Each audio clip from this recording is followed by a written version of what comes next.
This is a limited edition Cristiano Ronaldo trading card produced by Panini.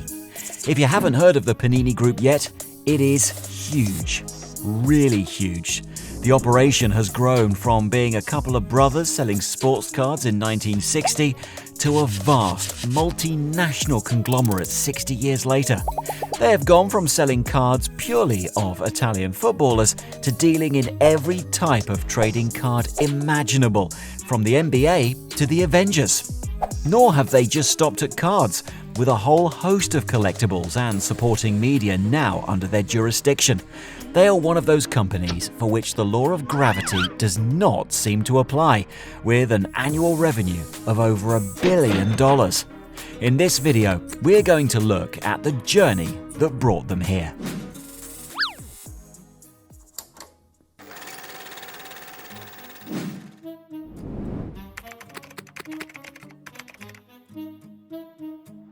First up, for those of you who don't know already, a quick overview of Panini's most iconic product, their sports cards.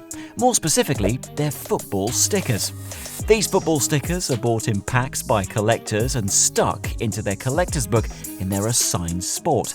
As sport is an ever-changing game, Panini brings out new books with new stickers each year for a whole host of domestic and international football competitions. The most famous of these is the FIFA World Cup, but they've also branched out to a huge number of other competitions, both domestic and international, such as the Premier League in the UK. While they have branched out as they have gained success, these stickers are still Panini's bread and butter and are what they are still best known for today. Aside from just buying packs to gain cards, players also swap cards with each other, trading cards they have for those they need. From England to Argentina, from schoolyards to vast internet swap services, Panini cards are swapped and books filled up.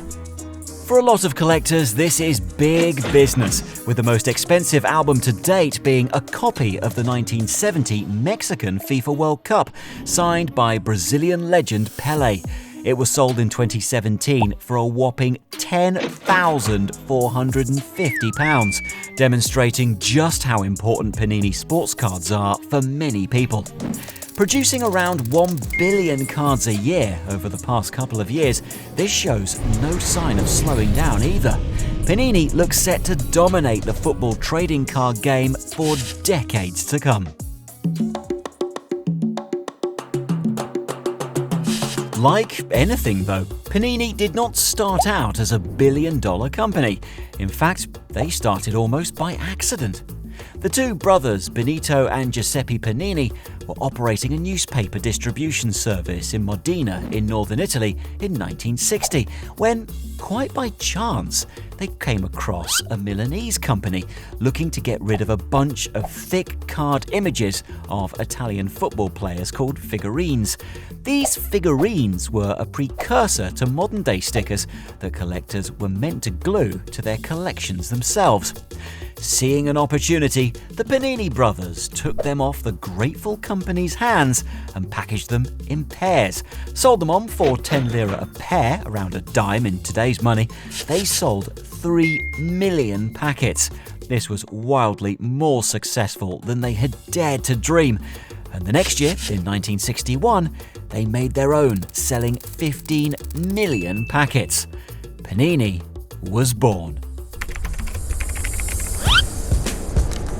From here, they went from success to success. In 1963, two more Panini brothers, Franco and Umberto, joined the company as it grew to dominate Italy.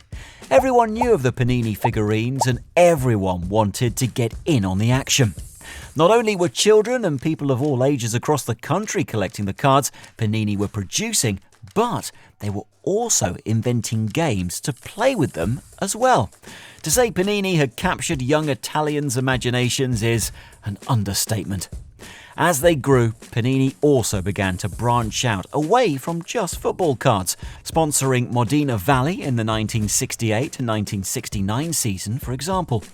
The most important and enduring way they branched their product range out was purchasing the rights from publishing house Carcano to publish L'Almanacco Illustrato del Calcio Italiano, the illustrated guide to Italian football. Panini were making sure they weren't just a flash in the pan. 1970 was the year Panini announced themselves onto the world stage. It was the year their trading cards went international. Up until 1970, Panini cards had very much been an Italian phenomenon. Sure, a few wealthy European businessmen had thought they were a fun gimmick to take back to their kids, but they definitely were not a household name. This was about to change. In 1970, with their 1970 Mexican FIFA World Cup, Panini started selling outside of Italy. Just like inside their home country, the Panini brothers' creations were an instant hit. In the UK, the tradition of swapping duplicate stickers was a playground fixture during the 1970s and 80s, and this was a pattern followed across Europe.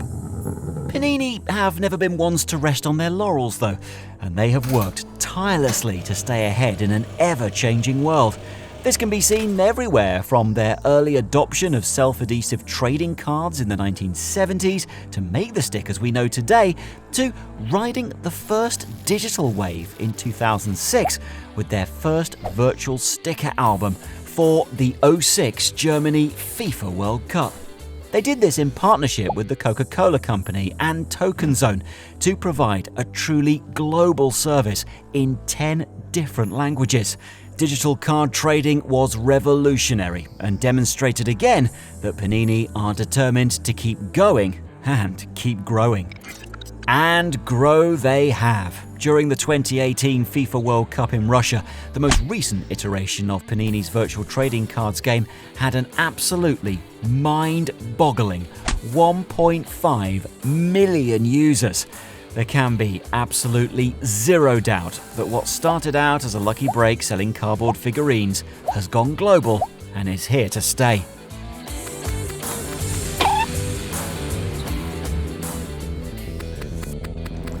Not everything has been plain sailing for Panini though. For a start, Panini tends to put their albums together a few months in advance based on expected squads, while these days they go the extra mile to photograph anyone and everyone who might be involved.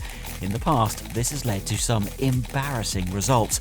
Most famously, this led to them missing out on rising superstar 17-year-old Brazilian striker Ronaldo when he was called up for the Brazil squad for the 1994 FIFA World Cup held in the United States.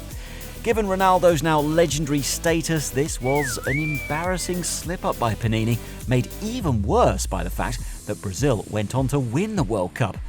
No one wants to collect a tournament sports card book where the winning team has a player missing, and so instances like this have risked damaging Panini's reputation and putting people off. They have also had to face tough competition, mostly in the form of North American trading card juggernaut Topps.